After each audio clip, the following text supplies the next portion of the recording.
Hello and welcome back to your Dry Delights. And we're continuing where we left off with giving Meyer his cake.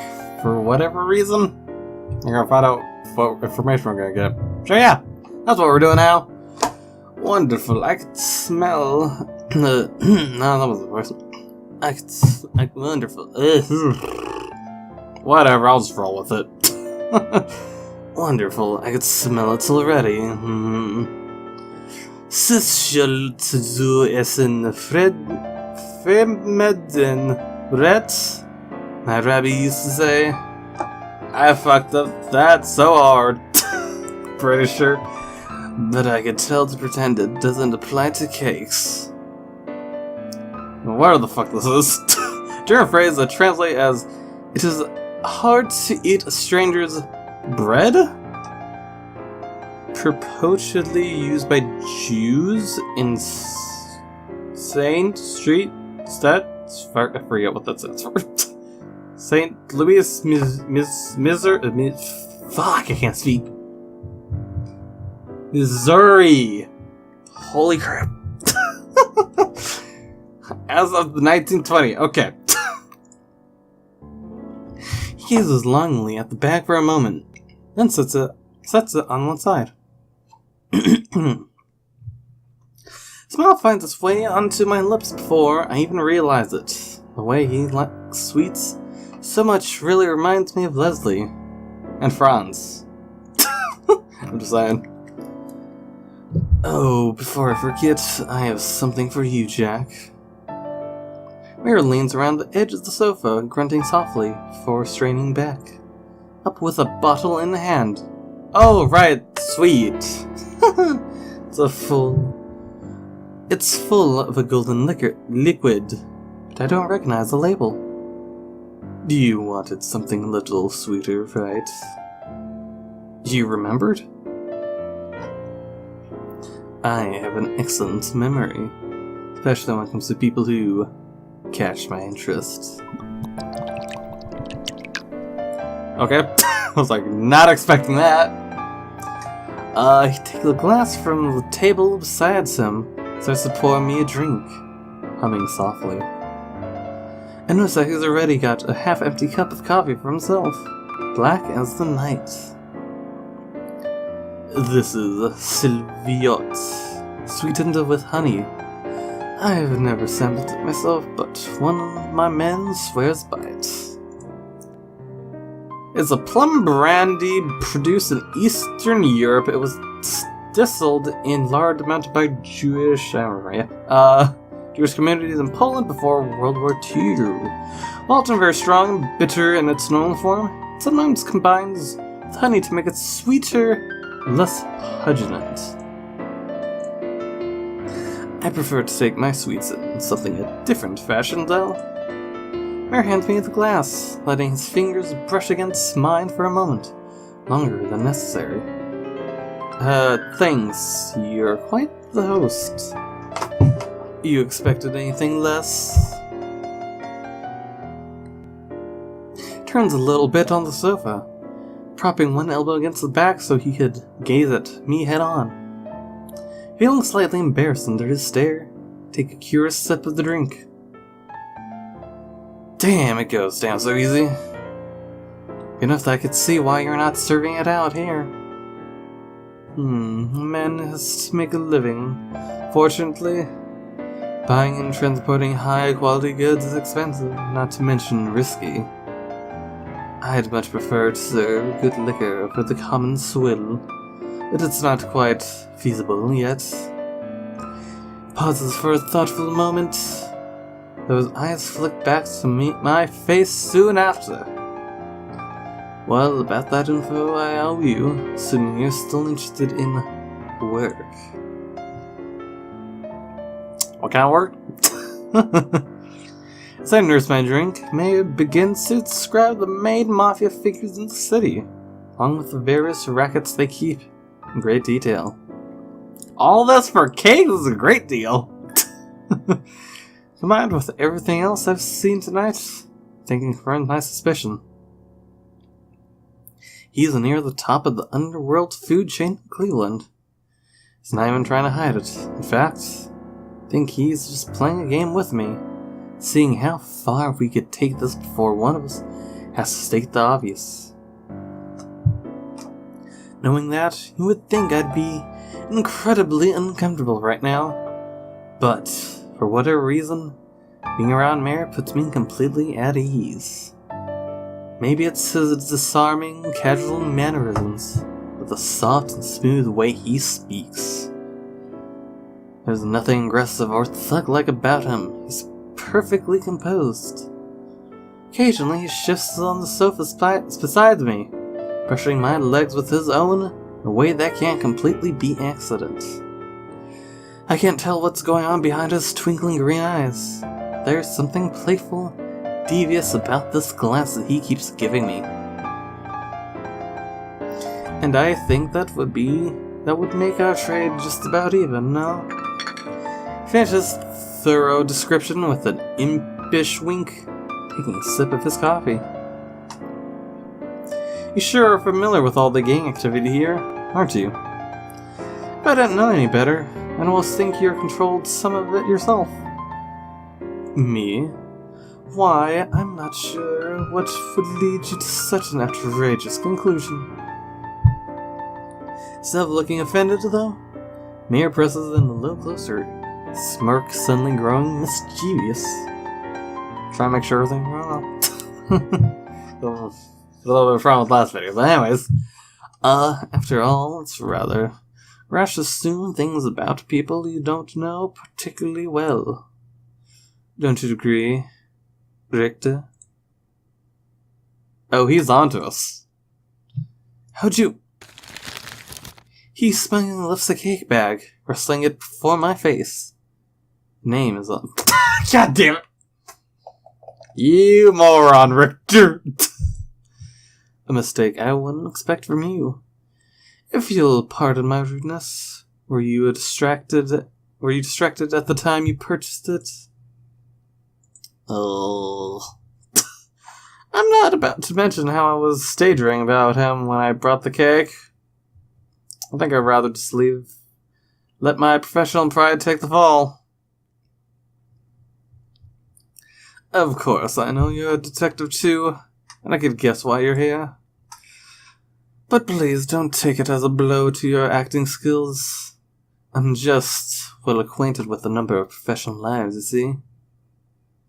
If Ray knew so much about me, why are you pouring me drinks rather than having me dumped in the alley? Meyer clicks his tongue, lightly wagging a finger at me. Violence is not how I prefer to do business, Richter. It's only ever a temporary solution. Violence begets violence, which is why you are wearing Italian crime families rather than one consolidated powerful body. No, in most circumstances, I would much rather make friends than enemies. Friends like you, which is why you are not being dumped in an alley. Although I would never harm a shinapunim like you, no matter what my moral codes was. Literally means pretty face. Okay. So he is hitting us. Great. Okay, for some reason that was like peeking out, was bugging me. It's like, is that thing that popped up now? Anyways, he shifts on the sofa again, this time letting his legs stay resting against my own. I swallow, relieved at Mead's explanation, but actually aware of his face being a mere few inches to my right. You certainly aren't like any other guy I've met, law-abiding or otherwise. Why don't you tell me more about what it's like, being in this risky business? I clumsily attempt to slide the conversation in another direction, daring to glance over Meyer.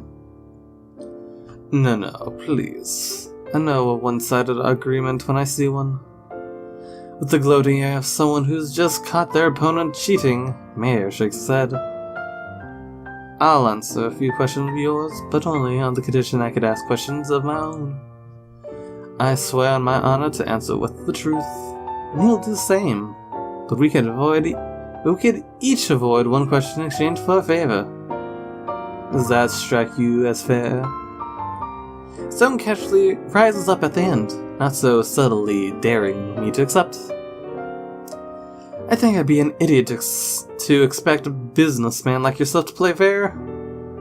But alright, I'll bite. That's what I like to hear. Meyer gives me a rakish, teasing grin, all too pleased with my reply. As a gesture of goodwill, I'll even let you start. Really? How do you make any money with that kind of generosity? Oh, you'd be surprised. Meyer chuckles himself. I pause and ponder just what to ask. I mean, we just asked him a question already. Does that count? Why do I most want to know about... I question these choices we're given because I'm like, how do these lead to his choice, maybe? Unless we're already on his path, I have no clue. This is supposed to be like a short game, as far as I know. History?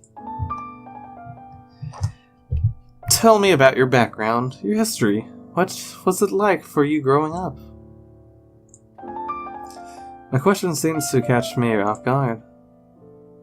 This surprise quickly shifts into a gentle, pleased expression. He nods in acknowledgement. I was raised in a cozy little Jewish community in Missouri, where I lived until a few years ago. I'm sure you'll find this hard to believe, but I always kept to myself as a boy. I rarely spoke to anyone. Suppose you could say I was afraid of rejection. Our rabbi was my closest friend.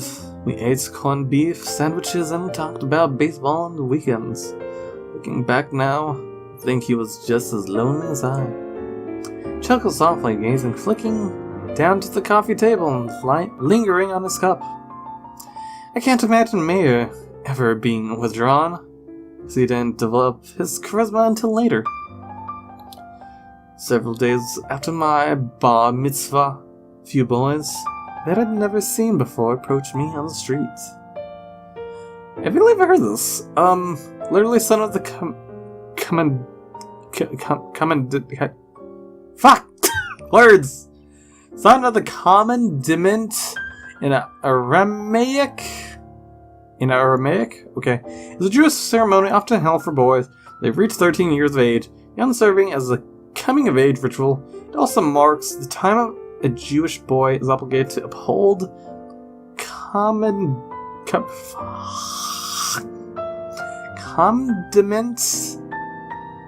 There we go.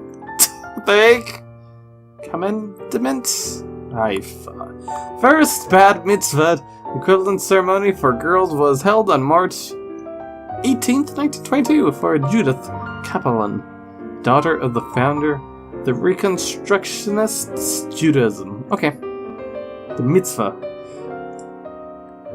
Meyer, they said, you're a tall, strong guy. Why the hell are you playing with the rabbi instead of making money? I realized I didn't have much of an answer. We formed a merry little crew. It was enjoyable to have that kind of attention from my peers. My desire to fit in was why I began doing jobs for them. Eventually, my name garnered a certain reputation. The association grew, people started looking up to me, and somehow I ended up on the top of it all. Meyer's eyes returned to me. Meyer's eyes... wait. Ugh, I just read that. I can't really read the true emotion behind them. Nostalgia, regret, or satisfaction. The rabbi, you know what even happened to him? We don't speak anymore. He gives me one of those brief, thin-lipped smiles. The kind you only show to be polite. Again, it's hard to see through what it means.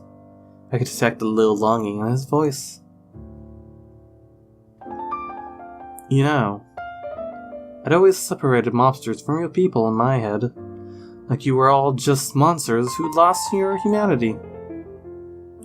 But listening to you talk, I guess it makes me realize how we're not so different after all. twirl my glass between my fingers, unsure if that knowledge makes me more happy or grim. Meyer studies me in silence for a little while. It's not an awkward silence, though just a thoughtful one. Well, your turn. For a question, do you have one? Oh, I have many. When the silence finally breaks, Meyer gives me a weary grin, his eyes momentarily flicking down to my mouth. Yeah, I'm listening. Alright, what's your greatest fear? My greatest fear? He nods, watching me expectantly. No immediate answer pops in my head, so I mull over the question for a moment. The greatest fear. Something that would keep me from sleeping at night. Hurting innocent people. Oh? I nod, forcing a brief, awkward smile as I take on another sip of my drink. Meyer doesn't add anything further, though. Is he waiting for me to elaborate? I just think that's my duty, the duty of everyone in law enforcement to make sure Americans are safe and happy. That's why we exist. It's not just a job you do for money. It's a job that lets you go home feeling better about the world, even if it's just a little bit. Meyer tilts his head a little to one side, eyes glimmering at me. Then, his hand slips onto my shoulder, resting there gently for a few seconds before squeezing it. Very admirable, Richter. Although I'd have to wonder just where Volster fits into that. Trails off curiously. Is he trying to lead me somewhere with that vague comment? Well, it's your turn, isn't it? Why don't you ask me something lighthearted? I don't mind if you get more personal.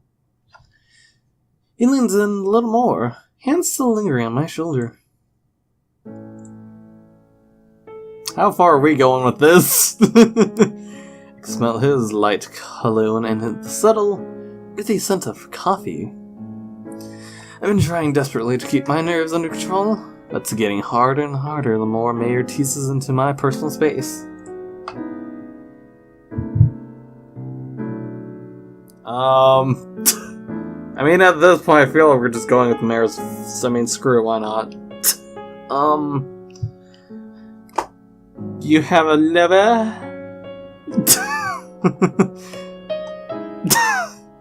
Do you have a lover, wife? It's must, right? Being the cat's meow and all. No.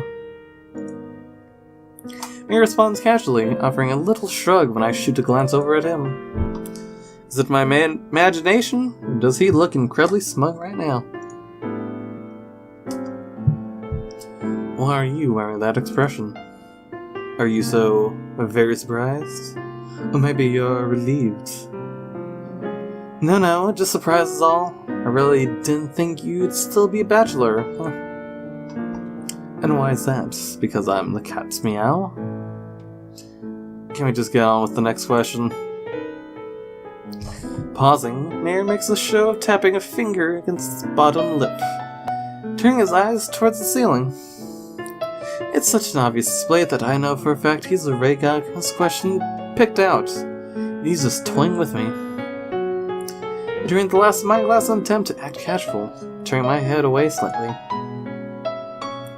I've got one. What memory do you have of your first kiss? Please, describe it in great detail. I feel like he's only asking these kind of questions, we're asking him the same kind of questions. I just got a feeling. I nearly choke on my drink. So this is what he was planning all along? I'm listening very intently. Hold on, Damn it. I know this is what he wants me to say, but it'll be a cold day in hell before I tell this guy I've never properly kissed anyone before. Till probably today, I think. I think that's where we're leading here. Can I just trade the favor? Oh? Don't feign surprise, you bastard! In that case, I suppose I'll take you up on that favor right now. I reflectively squeeze my eyes shut, sucking in my breath. Feels like my chest is going to explode. Richter, what are you doing?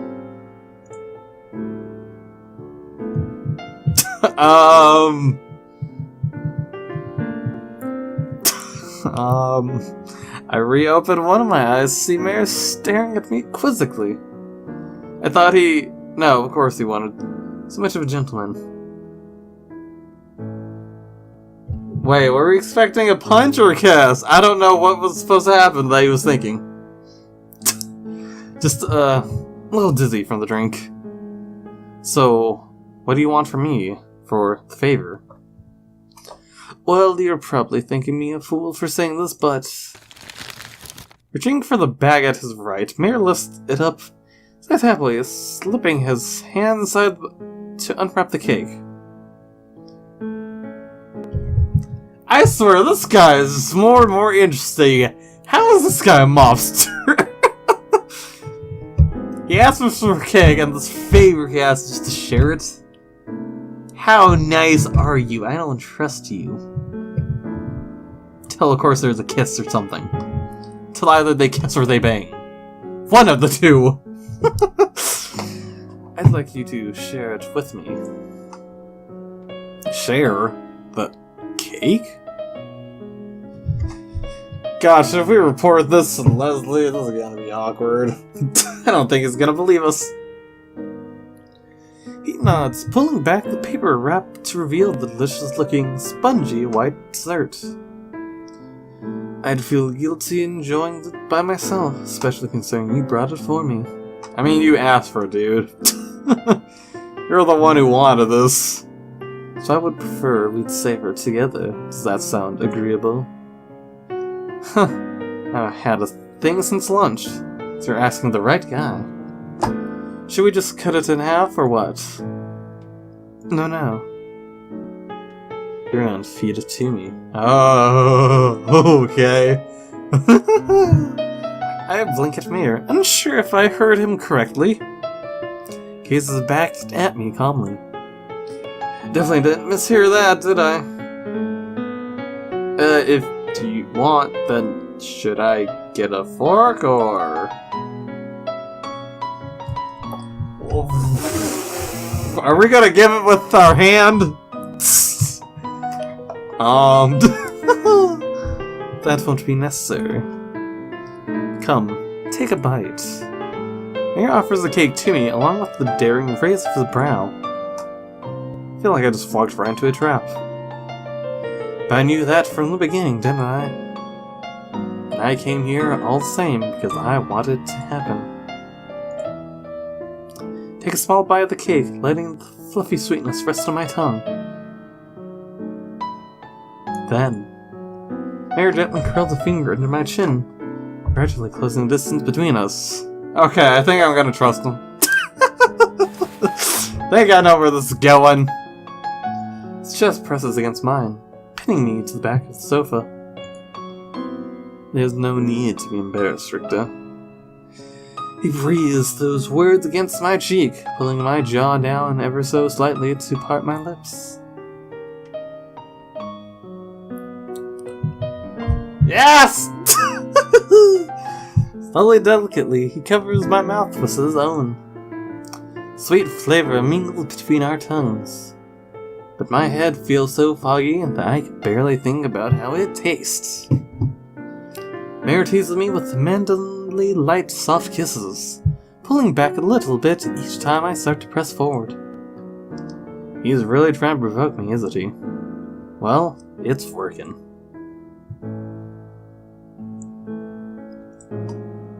I bite down hard on his lip, exhaling a hot, impatient breath. Momentarily, his chest presses harder against mine. The kiss suddenly grows more aggressive, hard and deep. So intense that I have to gasp for air whenever I can. I pull his coat off his shoulders. Okay, that explains.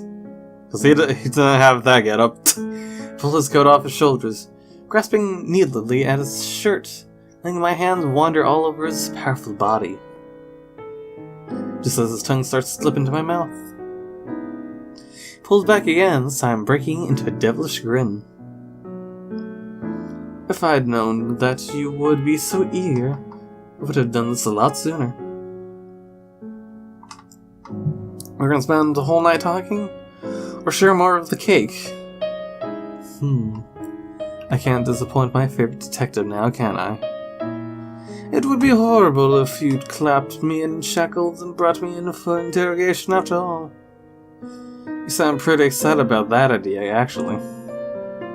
And can you blame me? Kinky, I get it. Meyer sweeps a finger through the cake's icing, presses it past my lips. I suckle on it without hesitation, lapping the sweetness of his fingertip, faint moan leaking from my throat before I can contain it. Richter. Okay, more kisses. Meyer suddenly leans in for another kiss, trailing his finger along my bottom lip. This time he's the impatient one, his tongue pressing insistently against my lips until I part them. It greedily swirls inside my mouth, tangling with my own tongue, as the Meyer presses me roughly against the couch. It's like he can't get enough of me, and I can't get enough of him. I grasp his hips, keep him pulled forward, wanting more and more. As we trade eager, wet kisses, my mind hazily wanders towards the certain question. What am I really doing here? Am I trying to live out some detective seduced by mobster fantasy? Or is it like Meyer said? Are we just two men outside of our opposite professions, savoring each other's company? If Leslie could see me right now, I don't know what he'd think, or if he'd even find it excusable. If I'm so easily turned away from my duties by gangster, maybe I was never cut out for this line of work to begin with.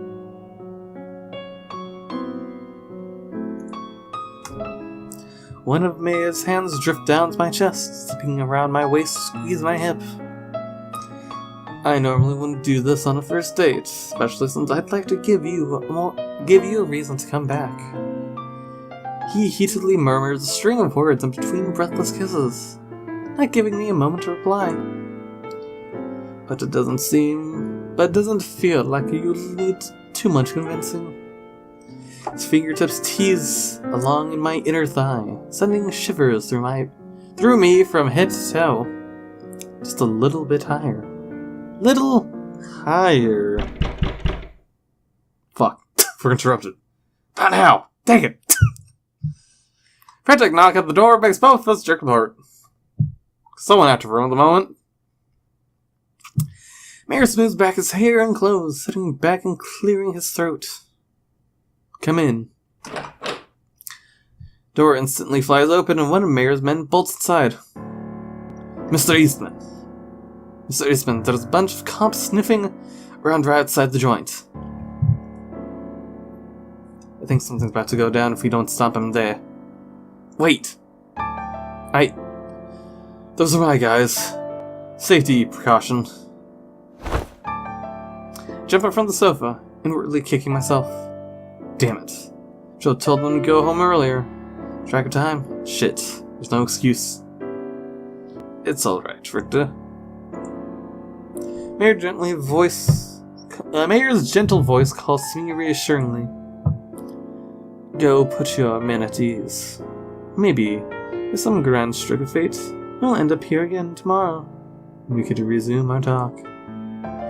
But on one of his wickedly innocent smiles winking at me. Thanks. I hope I can see you soon. You doubtlessly will. Or doubtlessly will, I don't know. With a hasty nod, I turn and follow the other men to the door, smoothing back my own ruffled hair. Luckily for me, those officers probably aren't being paid enough to ask many questions. Oh, and Richter calls out to me just as I'm about to cross the threshold. Glance back at him. Don't forget what your real duty is. Good night. Real duty? Does it imply that there's a chance we'd have to take him down still? One day. When our paths cross again, but has enemies. I don't know. Mayer's men shuffles me along to the exit before I have a chance to reply. My real duty? What the hell does he mean by that? Maybe it doesn't mean anything. Those words stick in the back of my mind. Even as I leave the speakeasy to reassure the officers I'm alright and defuse the situation. Hopefully I'll get a chance to see Meyer tomorrow, and I'll ask him then. My heart's still pounding from the end of our talk. When I finally get home and roll into bed, there's no way I could fall asleep. If I spend the night restlessly tossing and turning. I'd rather be hungover than this, Jesus. Infatuation doesn't fade away half as easy. Okay, we're still going with the game. Morning, boss. Stumbled into the office, feeling like a corpse dragging out of its grave. Coffee, huh? Richter, this is the second day in a row you've come in looking like a bedraggled cat. Do we need to have an intervention? Fine, just couldn't sleep. Christ, something really is messed up. Me, Leslie, shows up at work before me. That's a long, playful sigh, shaking his head before taking a sip of his coffee. Well, don't keep me in suspension. Your escape head is... Last night, of course. What happened? What'd you find out? Oh, right. My own coffee mug in hand, I sink down to my chair, clearing my throat. Gonna have to leave out some of the details here, I think. Yep! My new friend, Mr. Mayor Eastman, well, gave me some info about the powerful mob players in the city. Seems like he's really in the loop, huh? The already pale Leslie seems to suddenly grow a shade paler. I mean, he's already pale as is. Slowly sets down his coffee and leans forward over his desk, brow furrowing as he stares at me. Did you say Eastman? Sure did, boss. Why? Why? Yes. Are you losing your hearing already, boss? You're not that, Because Eastman is the man running on the Cleveland, that's why. Leslie raises his voice in excitement and frustration, slamming his fist down on his desk. Well, we have a problem here. All of Cleveland? Yes, all of Cleveland. Found out about him last night at the party I went to. He is well liked and hugely powerful, and most of Cleveland's Italian mafia is terrified of him. I don't know how on earth you managed to get in his good books, but Eastman is the key to taking down this city's liquor business. In fact, I think that speakeasy itself might be his main base. After we get a bit of more information, we should set up a raid. Oh, so we should remember our duty. Oh, shit. Oh. I figured Meyer was powerful, but I had no idea he was running all of Cleveland. Leslie's right, obviously. Our department is supposed to be working with the FBI to enforce prohibition here, which means shutting down criminal outfits. This should be a huge step forward. If that's the case, then why do I feel so reluctant? It's not like Meyer trusts me, in fact. I'm sure he doesn't, but I can't imagine putting him behind bars. Last night was probably just a game. His attempt to manipulate me onto his side. And yet, it didn't feel like that at all. Wait, Richter. Are you spacing out? Do you need more coffee? Sat back at the moment, greeted by a curious Leslie stare at me quizzically. No, I was just thinking, boss. We're going about this the wrong way. The wrong way? I have a different idea. When I nod, Leslie tilts his head to the side, motioning for me to continue. Okay, so for whatever reason, my audio wasn't recording at this point, I guess. For whatever reason, but like the video's almost over. So anyways, if there's anything I can give him credit for, it's that he's usually willing to listen to what I say, even if I'm junior partner. Let me keep talking to Eastman. I'll get more details out of him, I promise. You shouldn't throw him in jail, not yet. Leslie stared at me in stunned silence. Does it really sound that strange? Probably. Did you hit your head on your way home last night, Richter? This is a mob boss we're talking about. He's dangerous. Not in line to be the next pope. I don't know what he said to you, but you shouldn't believe him. Just because he hasn't killed you doesn't mean he won't. Want to outlive your usefulness? Have you thought about that? I feel like I read the wrong word. I feel like it's just read the wrong sentence. Anyways, it's frustrated, skeptical words echoing my own thoughts, as much as I hate to admit it. Maybe it's stupid to try and deny them, but before I can control myself, I blur out the first thing that comes to mind. He's not a murder machine, Leslie.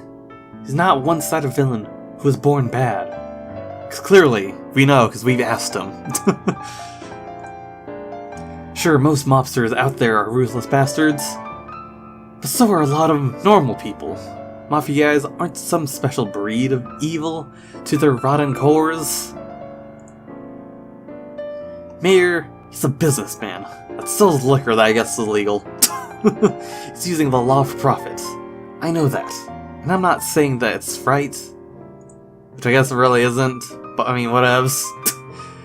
But after talking to him, spending time with him, seeing how he's just a guy like any other, I'll be damned if I don't have more sympathy for him because we're trying to get in his pants than whatever rich old highbinder is hiding is handing down orders to the FBI. And was highbinder? First, a corrupt politician or swindler. It originates from the name of a Chinese American criminal organization in New York in the mid-late 80s. Okay.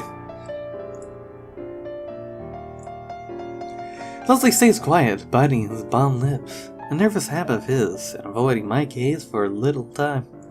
Or for a time. Whatevs.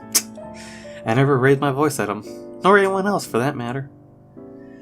I suddenly feel a little sheepish about it, but I don't know how else express my change of heart. Finally, Leslie rubs at his eyes with one hand and gently sighs, a small smile twitching at the corners of his lips. He stands up from his desk and walks over, giving me one of those affectionate "what am I going to do with you" looks. Clearly, we're just bothersome. I guess. I guess I'm not all that surprised. You've always been compassionate and honest, probably why you are a terrible liar. He pauses, reaching out to gently ruffle my hair. There's still a worried crease in his brow, but I think he's trying his hardest to believe in me. If you really think this man isn't out to just screw us over, and he'll be one of use to the investigation somehow, then I suppose I will be willing to go along with it, for a little while at least. Boss! At least while, I said. Hey, wait! I jumped out of my chair and pulled Leslie into a hug, tightly squeezing his weary frame. He stiffens for a moment, but eventually wraps his arms around me too softly, patting my back. I sure hope you know what you're doing, Richter. If something ever happened to you, well, let's just say, I have a hard enough time living with myself already. Why? Because you're so high maintenance? Exactly. You know how many times a day I have to feed myself? It's very difficult, and having guilt on my shoulders won't help things any. I'll be fine, boss. Don't worry about me. As we pull apart, I gaze down into Leslie's face for a moment. He still doesn't look fully convinced, and it's perfectly reasonable. We're paid to be suspicious. I'll bring him around to the idea eventually, if anything works out. He's open-minded to just about anything, given enough time. Except vegetables, maybe. After we discuss things a little more, Leslie and I settle about our usual routine of paperwork call and more paperwork. It's not like our work normally flies by, but today, hours seem especially long. At last, evening rolls around, and this is where I gotta end the video. So, if you enjoyed this video, go with the like button. If you want to see more of what's gonna happen next, probably, I don't know, go subscribe button to be notified of anything I do. And if you got anything to say so in the comments below. Until then, I'll see you guys in the next video, comrades.